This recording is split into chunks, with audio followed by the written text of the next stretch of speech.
So welcome to Bangkok's most famous street, home to many of your favourite tourist spots, a place where history has been made, celebrations have been had, protests have taken place, and also where millions of selfies have been taken. This is the Royal Avenue.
So let's get a quick overview of the avenue for you.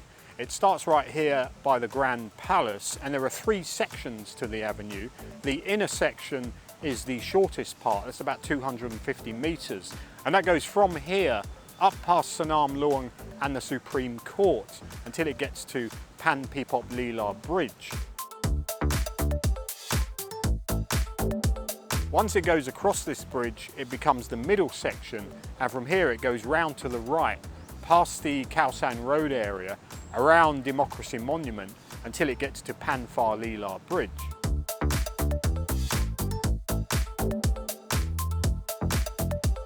Once it goes over this bridge, it becomes the outer section, and from here it continues heading northwards, past the boxing stadium, across the bridge over the outer city moat until it gets to Dusit Palace Plaza in front of the Anantar Samakorn Throne Hall, a total of about 4 kilometres. The avenue was inspired by the Champs-Élysées in Paris after the King had visited on a European tour in 1897.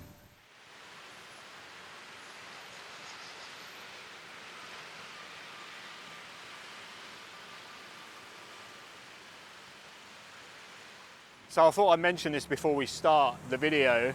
I'm having a bridge made, so I got a missing tooth at the front, so you're going to notice it, and that's the reason why. Anyway, as you can probably tell by the long running time of this video and the fact that this is the most famous and historic street in the city, there's a lot of interesting stuff to see, do and talk about. And my dilemma was, where do I start the video, which part of the avenue? Then I thought it'd be great if we started on the middle section, because this is the most well-known and recognisable part of it. And most people who come and explore the old part of Bangkok, even for the first time, this is where they'd start.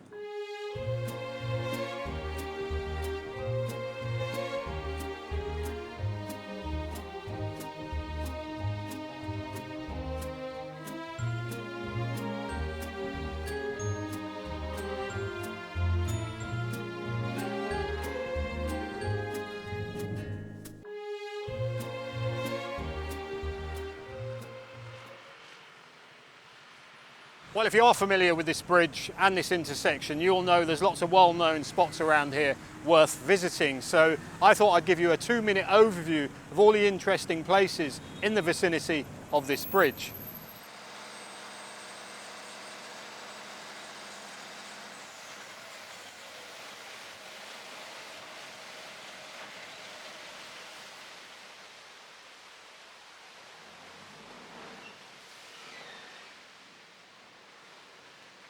I think the most convenient way and fun way to get into the old town is by canal boat, because you're only about 10 or 20 minutes away from Sukhumvit or Siam, and it will cost you 14 to 16 baht.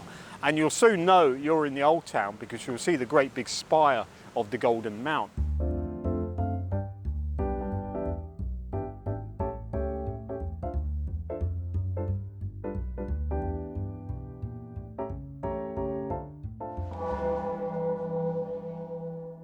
The Golden Mount was an artificial hill which they constructed during the reign of King Rama V, and it collapsed a couple of times and wasn't actually finished until about 1870 during the reign of King Rama V, and they put a golden shetty at the top of it and called it Pinklao Tong.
When I first started researching old cinemas in Bangkok, this one kept coming up in the search results, but I could never quite work out its former location because I always assumed that right here on the corner, these gardens and the monument to King Rama V must have been here for at least 100 years, but no, that was not the case. There was an old cinema here between 1949 and 1989, the Chalerm Thai Theatre, and it was demolished because the city council decided it was blocking the view of the famous Iron Temple just behind me.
Sanam Luang Road was built in 1903 and the name translates to Royal Nephew because at the time it went past the palaces of 6 different princes. It was also the home of Thailand's first ever Coca-Cola factory in 1951 and also the home of the original headquarters of Thai Airways.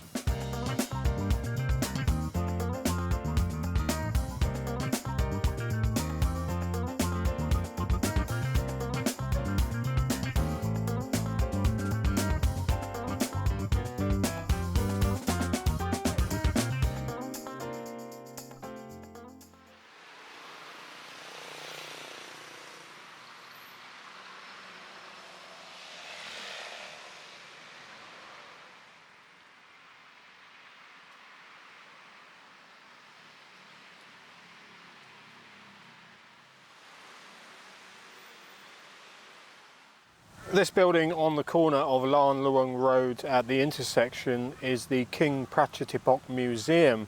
It celebrates the life and times of King Rama VII, and it opened in 1912 as the John Sampson department store, which was a British department store selling shoes, saddles and tailored suits. The building was designed by Swiss-French architect Charles Bergelin, who served with the Siamese government as an engineer until 1934.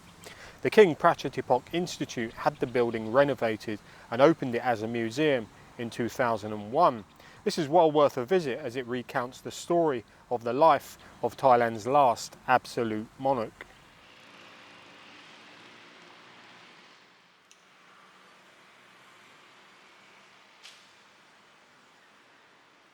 I am a regular here at Fort Mahakan Park because it's on the route of some of the walking trips that I do, and you may recognise it from a video I did about 5 months ago. There is history here. It's got the old city wall and the fort, of course. And the other famous thing here are these two cats.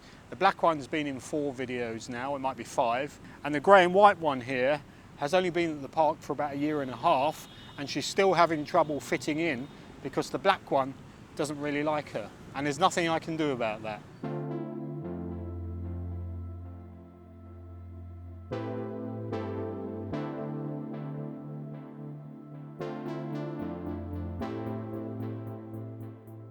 So time to meet our special guest for this video, and I think you're going to really like him. He is a Bangkok historian whose knowledge is simply incredible. And when I first met Rutorn, straight away we had a 2-hour chat about the history of the city, and I knew at some point in the future I've got to get him on board for a video. What's also great is that he's grown up and he's lived around here, so he knows this area like the back of his hand.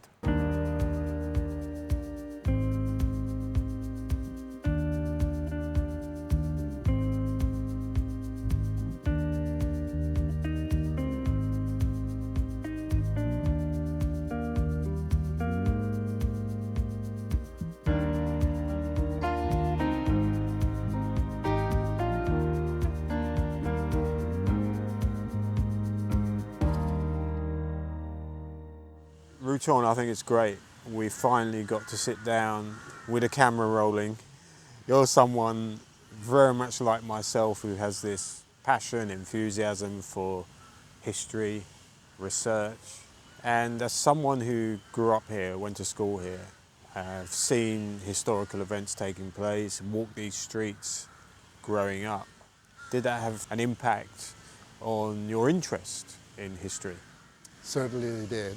Because I spent my first 15 years growing up, going to school in this area.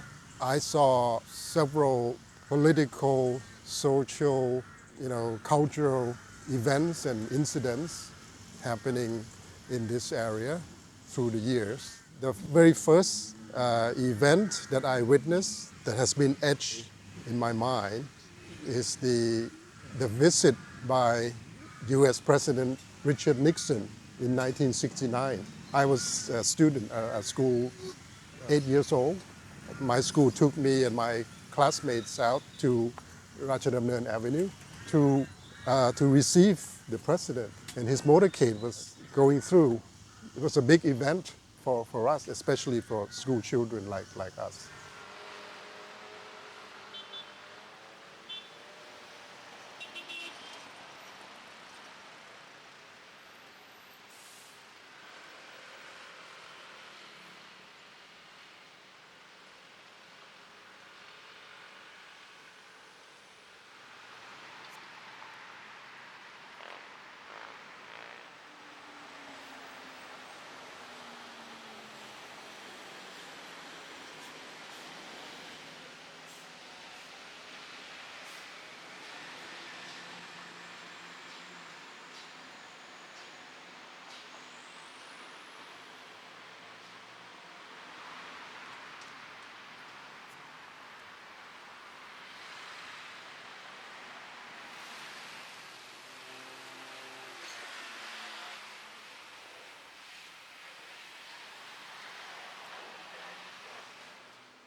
Great location, it looks like a good place to stay, the Siam Champs-Élysées Hotel. Interesting name too, and you might be wondering what connection does the Champs-Élysées have to this area? We'll explain that shortly, but this part of the avenue they're doing a lot of construction work. They're renovating the 1940s Art Deco buildings, giving them a facelift, and 50 metres below the street they're constructing tunnels for the new MRT Orange Line, and they're also going to build a station here. And that brings us nicely onto Democracy Monument.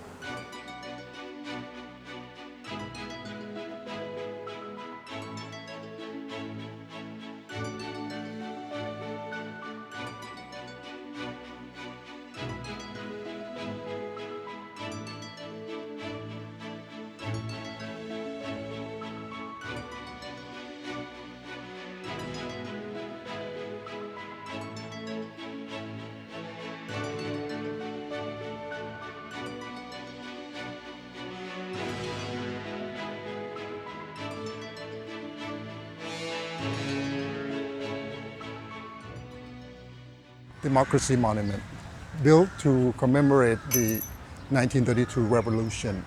It was designed by a Thai architect, Chitrasen Aphaiwong.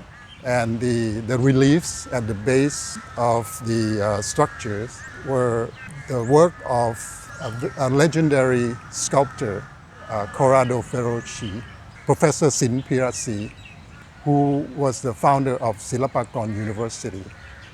The middle Rajadamnern Avenue was turned into a Champs-Élysées of Bangkok. Art Deco buildings were built along the middle Ratchadamnoen Avenue. I think the Democracy Monument is probably the most important monument in Thailand because it's a symbol of the country's struggle to become a fully democratic nation. And the struggle is still ongoing.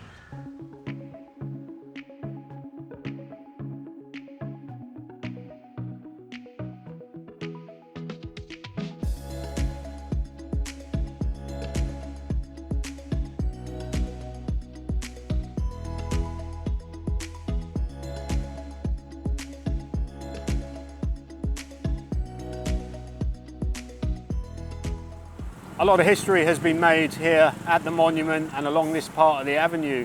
And over the last 90 years, people have gathered here for various celebrations and demonstrations. Fast cars have even driven through here at high speed. But there are two incidents that stand out in history for different reasons.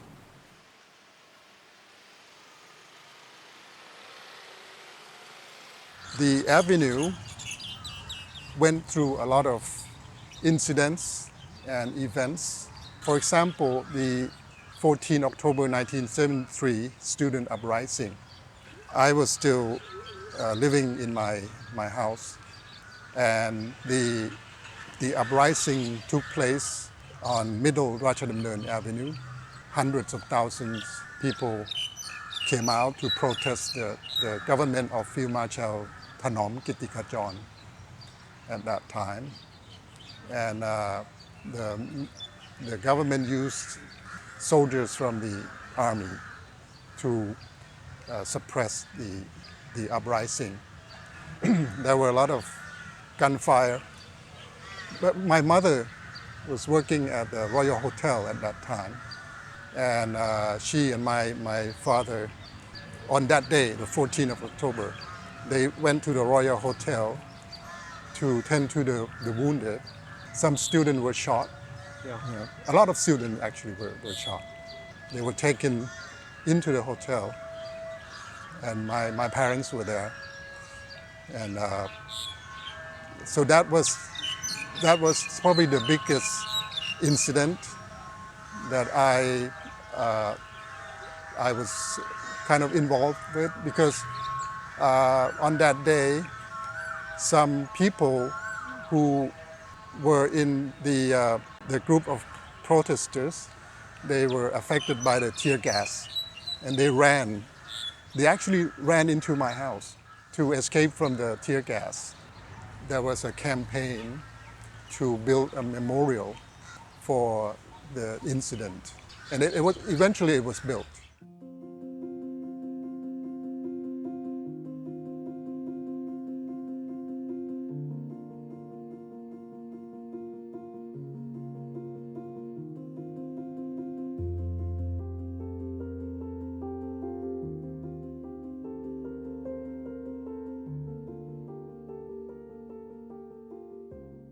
The second incident that took place near my childhood home was the 6 October 1976 massacre in Thammasat University, which is just across from Sanam Luang, the royal ground.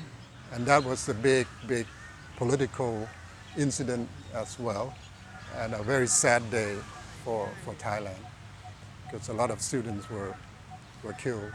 And on that day, I was at home, and from my bedroom window, I could see the smoke, the black smoke, because there were bodies of students who were killed that were burned with the tires, and the smoke went up, and I could see it.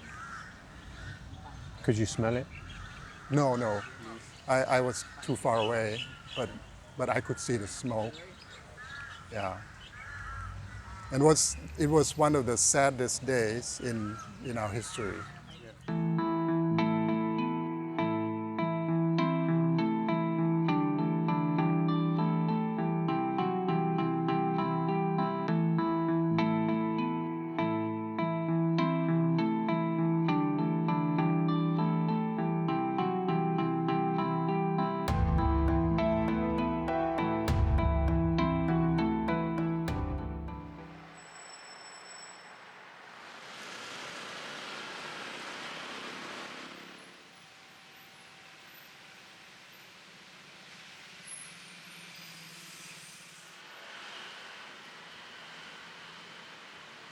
I'm at the location of Bangkok's first ever official nightclub. It was called Lolita's and opened in 1961.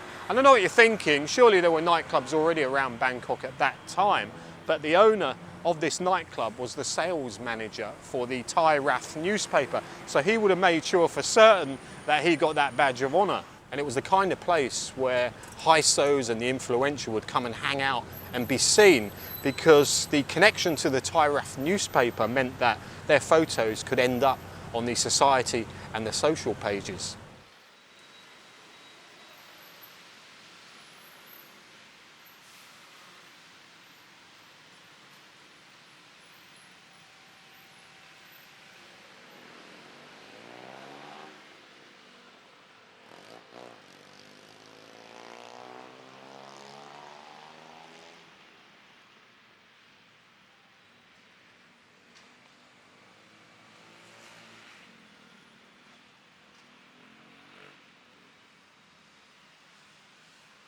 So from here there is a secret shortcut to Khao San Road, which is great if you want to avoid all the riffraff that hangs around at either end of the street. And you never used to be able to do this, but someone's taken down part of the fence, as you can see. And if you go along this alleyway here a short way and then take a left, you come out right into the middle of Khao San Road. Now, I was here a couple of months ago and it took me a while to notice that something was missing. And then I looked up and there were no signs. And me being the age that I am, obviously I'm going to moan that it stripped the character away of the place, which it has, and it was better 20 years ago. But if I was a tourist coming to Khao San Road for the first time today, of course I'm going to think it's great. And if I was a male solo traveller, 25 years old, and I wasn't interested in the Sukhumvit or Ceylon nightlife, then this is the first place I would come to meet like-minded people. And 20 years ago, it was all about hanging out, dancing, drinking, smoking weed. So that hasn't changed at all. It's just that nowadays you can legally buy the weed in the hundreds of shops around here.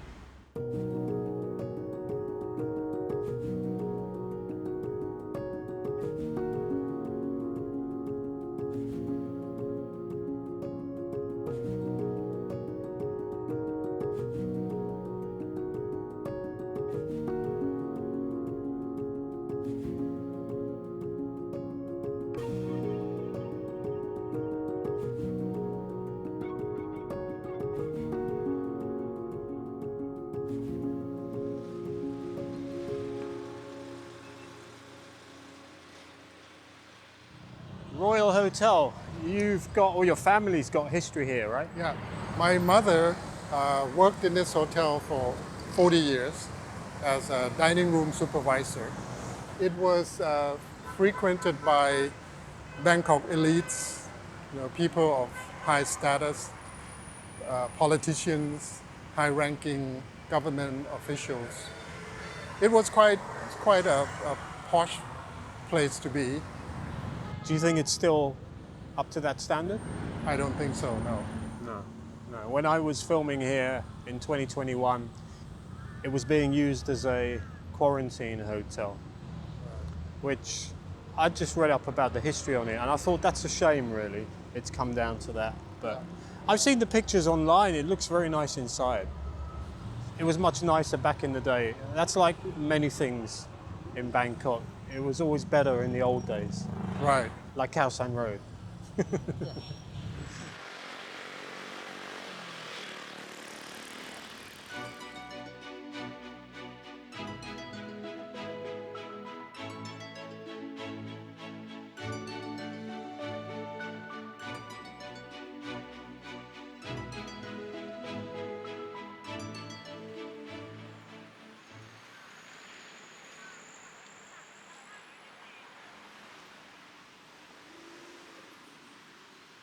So I'm standing in the middle of Phipop Lilat intersection, and this bridge here is the boundary between the inner part of Rajadamnern Road and the middle part of it. And I love watching old videos of this area because you see all these amazing scenes of a bygone era, old buildings that are no longer here, old buses and cars and trams rumbling along rickety rails, going round corners, over bridges, down past the Royal Rattanakosin Hotel.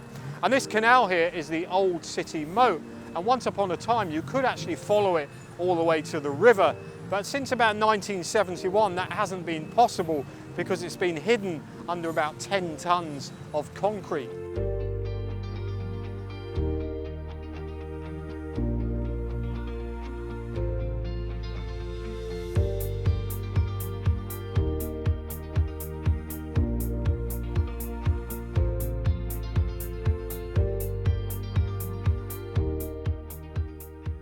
So this was the first of 3 bridges built across the river that had been planned in the 1960s to help solve Bangkok's traffic problems. In the 1960s, car ownership had shot up massively, and the only way across the river at that time was Memorial Bridge, and traffic there during rush hour was absolute gridlock.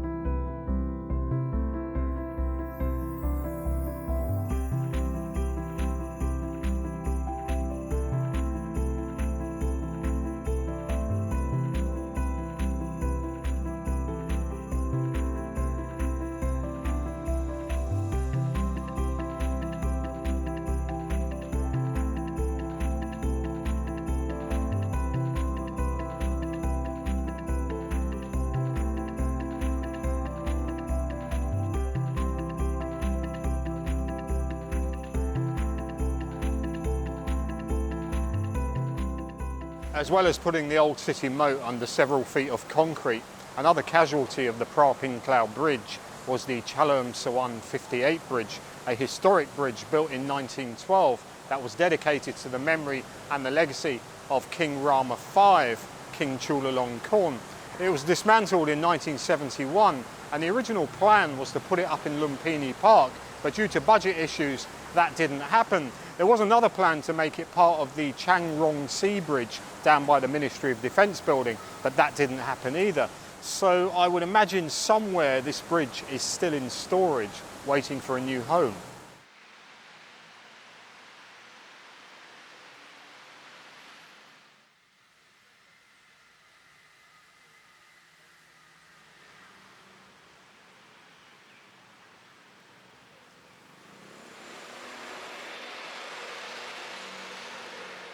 Just before you get to Phipop Lilat intersection, on the right hand side you'll see a big wide open space they're currently using as a car park.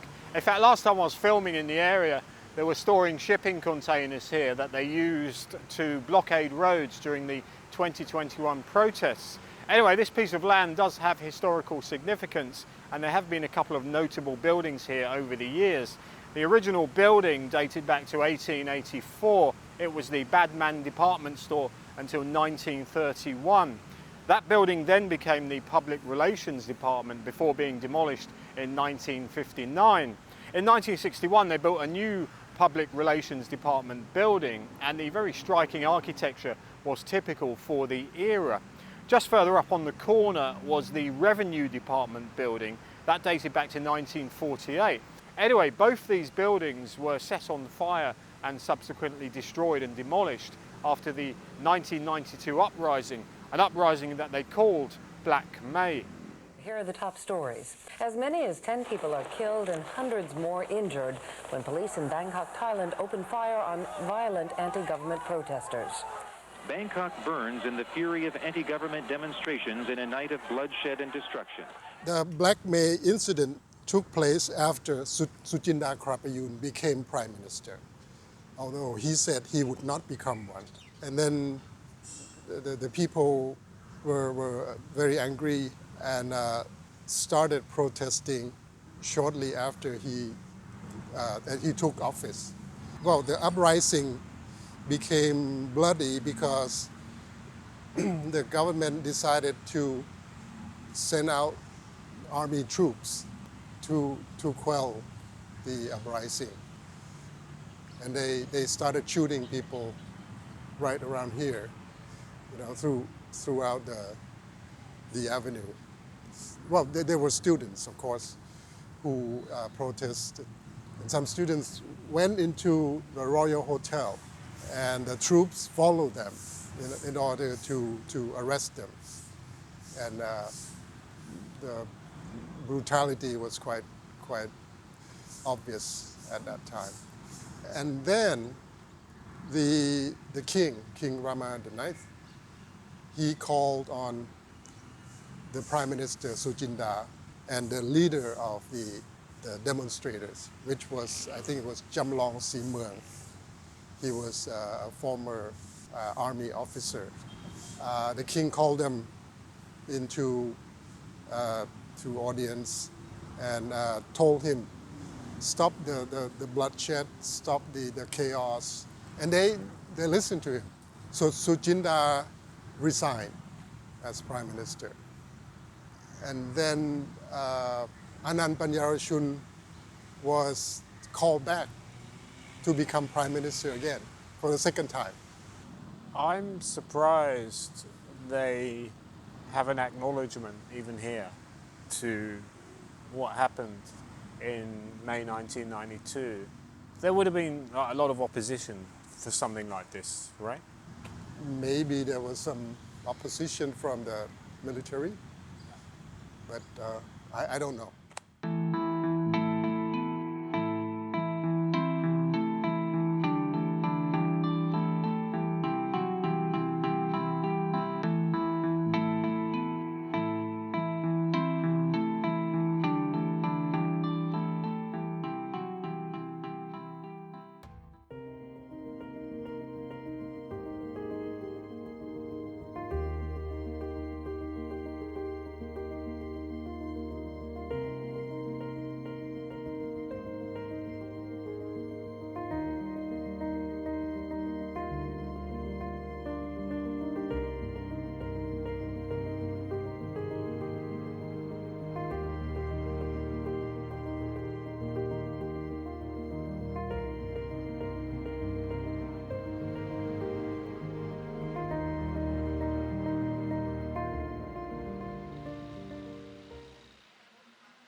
That building with the green windows, that is the site of my former house.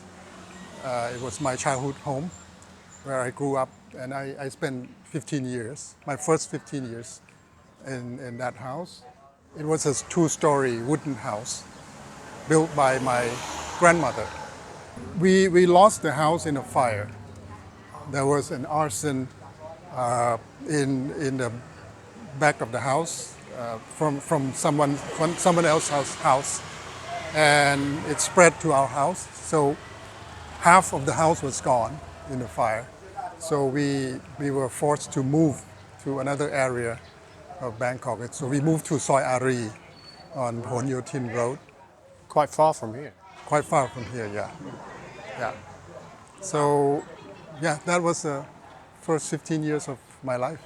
So when you lived here, would you say it was quite affluent? Not affluent, but it was, I would say, middle class, and livable. Yeah. Not many distractions. Yeah.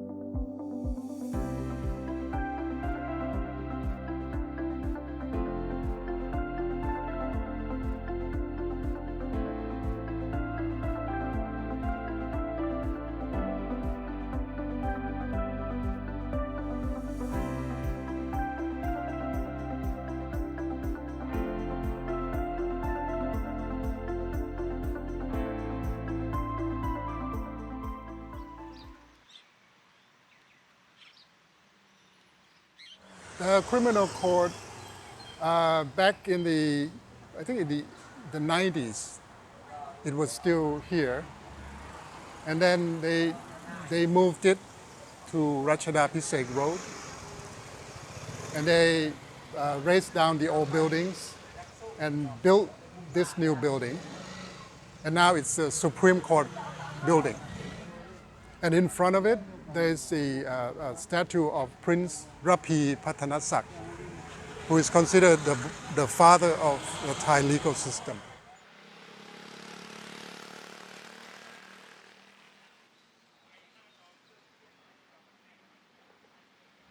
You were telling me about this building on the corner. Right. Decades ago, behind that pale yellow building, there was a house that belonged to Mr. Chalerm Vitya, the inventor of Kating Dang / Red Bull energy drink. Yeah, That's where you made it? that's where he came up with the formula, and then the rest is history. Formula. How do you come up with that? He mixed and matched. Creating this formula, he would have had to drink a lot of it to test it. I wouldn't know that. He must have been awake for months.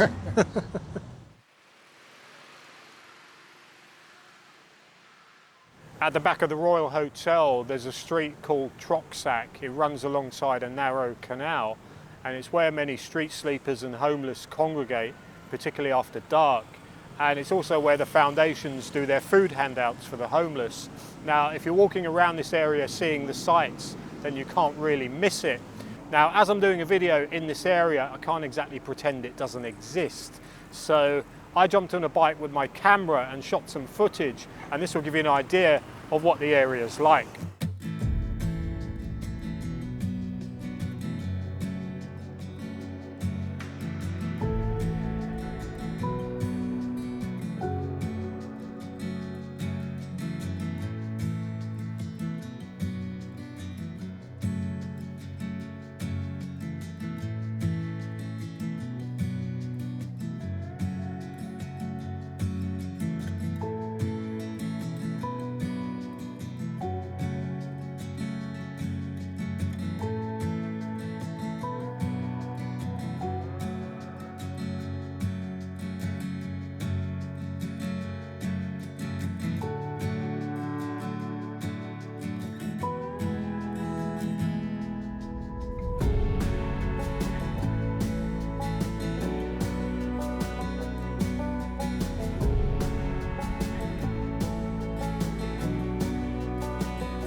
So I've been filming this video on and off for the last few months, and we've been really lucky with the weather, but we are now in the middle of rainy season.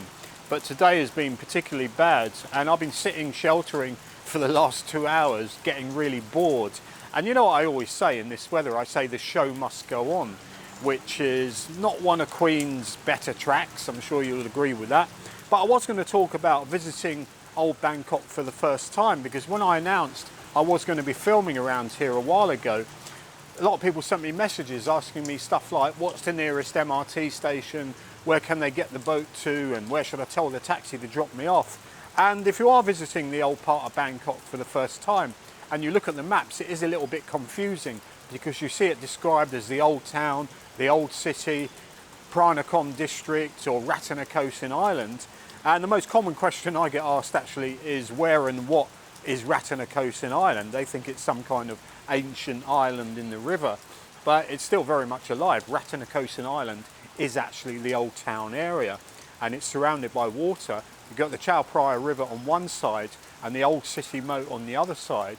And the old city moat is the Klong Bang Lampu and the Klong Ong An Canal. So that'll give you an idea of the boundaries of Rattanakosin Island. Now, when Bangkok was established in 1782, they built a city wall around the edge of the island, and that wall had 15 gates. And at each of the gates there was a fort watching over the comings and the goings of people coming in and out of the city, basically. And actually the 15th gate was the Ghost Gate. That didn't have a fort because that was for transporting dead bodies out of the old city. Anyway, there are only two sections of the old city wall remaining today. One of them is here in Fort Mahakan Park, and the other section is down Phra Road. And there's only two of the 14 forts left over. One of them is here in Fort Mahakan Park, and the other one, Phra Fort, is down by the river near the Khao San Road area. So I hope that answers your question about Rattanakosin Island.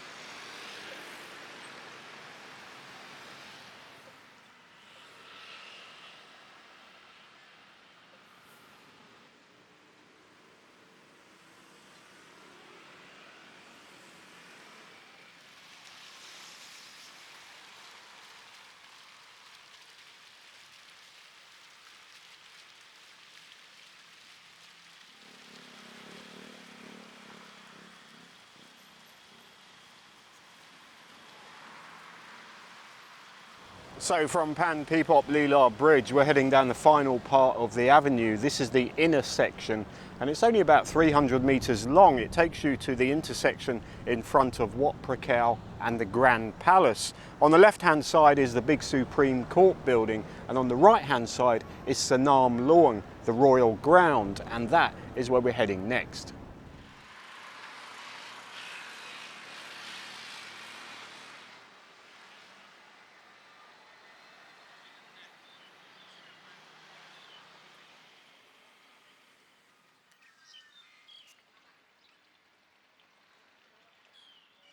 Sanam Luang translates to royal turf, and it dates back to 1784, 2 years after Bangkok was established as the new capital of Siam.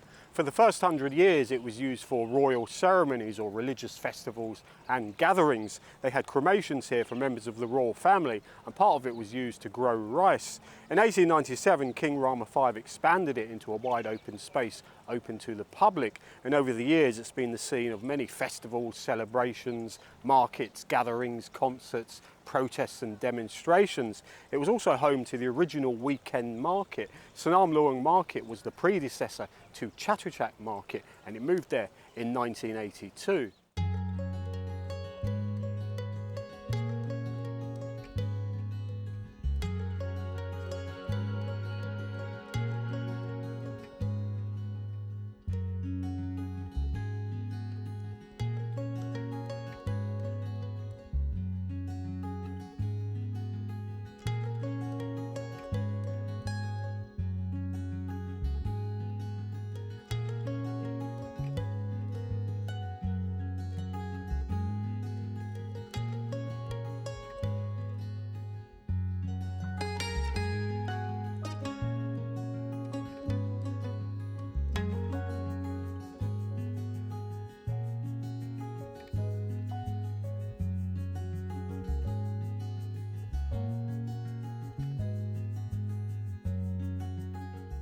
So I just thought I'd point out some of the significant landmarks on the far side of Sanam Luang.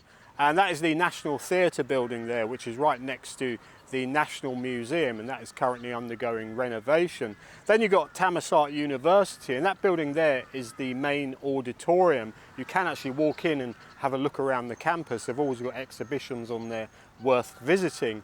And then further down you've got a big long red building whose name I'm not even going to bother trying to pronounce because I just sound silly. But in there they've got an exhibition celebrating the life and the times of King Chulalongkorn, King Rama V, and that is definitely worth a visit as well. So over the years I've been to Sanam Luang many times to see festivals, concerts, celebrations, and I've been to the kite flying festival as well. That was quite interesting.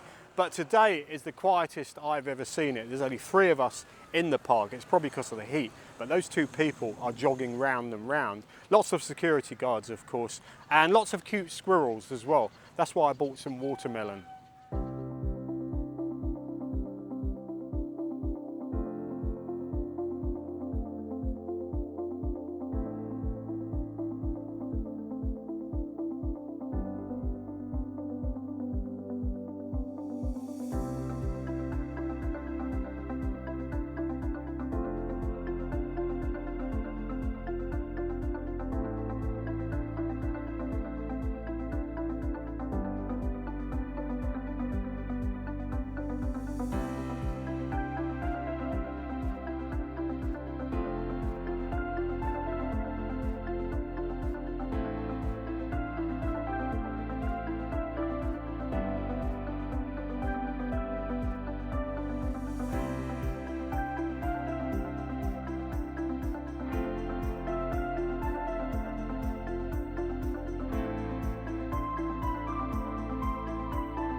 So the very grand Palace was completed in 1784 and was home to the royal family and the Siamese government for the next 130 years. But before construction had even started, however, a Chinese community living in the area were moved to an area called Sampang, which later became Bangkok's Chinatown. So there's a bit of bonus history on the origin of Chinatown for you. After the Siamese Revolution of 1932, the palace was reserved for special occasions only and was open to the public a couple of years later. So the opening hours are 8:30 to 3:30. Don't turn up in bikinis, flip-flops or shorts because they won't let you in. And if a guy stops you nearby or outside and tells you that it's closed, do check your watch first.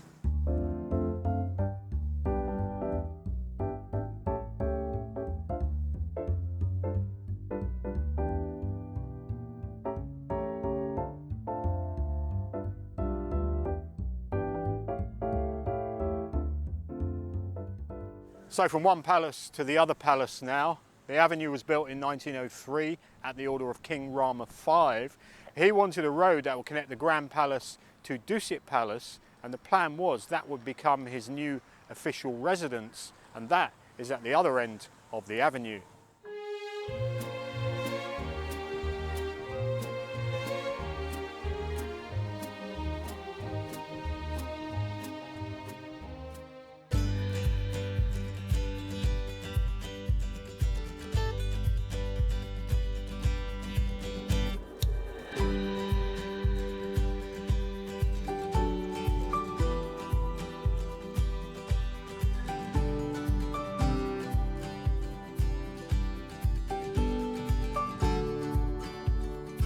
So the final section of the avenue we're going to be exploring is the outer section, and it starts right here outside Dusit Palace Plaza.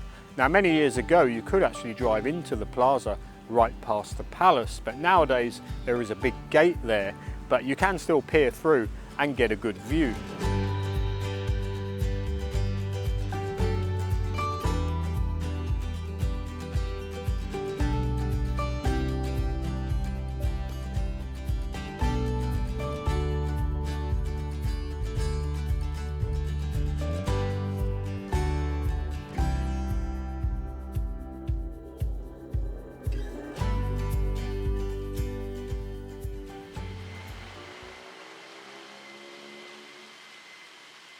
Just south of the palace complex, the road crosses the Klong Padung Krung Kasem Canal on the Makawan Rangsan Bridge.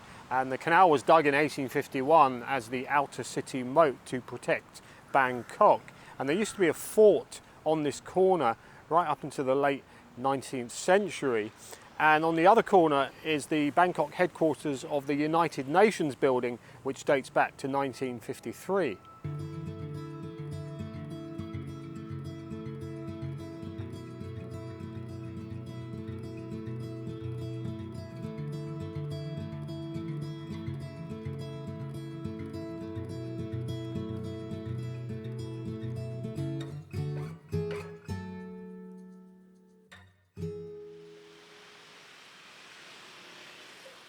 So you've got the King's Palace just down the road, you've got lots of historic buildings around here, you've got the canal boats nearby, yet you don't see many tourists wandering around at this end of the avenue. It does make for a really nice Sunday afternoon stroll when there's a lot less traffic around. But just up the road here is a major landmark in the world of Muay Thai. It's Thailand's first ever boxing stadium.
Well, that just about wraps up our walk along the Royal Avenue. If you're still watching now, thank you very much. It took us long enough to finish this video. I've got to say a big thank you, of course, to Rutorn for taking part in this video. He'll be back in the future with some more valuable historical contributions. Please do subscribe if you haven't already done so. If you want to support me and support the channel, you can do so via the Buy Me a Coffee link on the screen. That just leaves me to say what I always say. Thanks for watching, and I'll see you soon.